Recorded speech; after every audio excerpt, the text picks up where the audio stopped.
Today in Art of the Face, with a little bit of grace, we're going to talk about illuminator. An illuminator is the glow that catches light and never texture. That's something we want to avoid with a mature face. You can apply it to the tops of your cheekbone, the center of your forehead, right above the brows and the Cupid's bow. You can even apply a little bit on the nose. Where you want to avoid are areas like your smile lines, anywhere where you have deep set wrinkles. We don't want to add glow to those areas. So let me go ahead and show you how to apply an illuminator.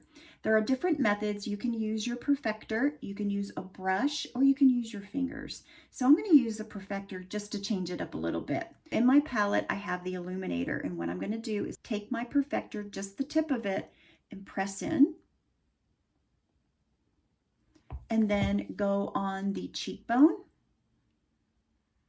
and tap. I'm going to look in my mirror and it's going to bring that beautiful glow.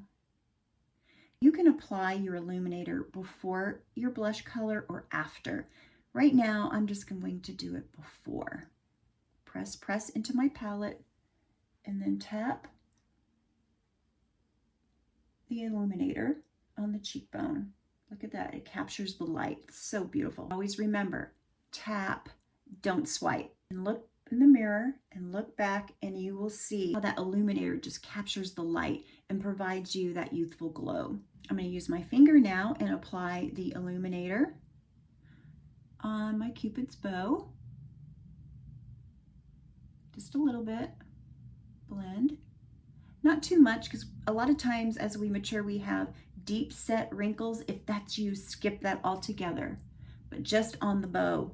And then we can also apply it on the top of the nose, down the bridge, just a little bit. We don't want to look like Rudolph the Red-Nosed Reindeer. And then right above the brow. I don't recommend applying it under the eyebrow, especially with a mature face. You probably have a hooded eye, and anything with the sagging skin is just going to reflect light and make it look more hooded. So avoid applying any lighter color or shimmer underneath that brow. We don't want to enhance the hood. Now, if it sparkles in your fine lines, then you may want to avoid that area altogether. A glow should look soft and natural, not shiny. I hope this series, Art on the Face, with this lesson being your illuminator, helps.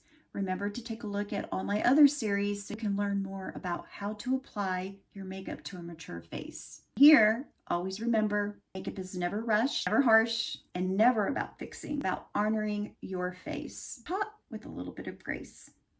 All right, ladies, see you on the next lesson where I will be teaching the art of the face, lip liner, and lip color.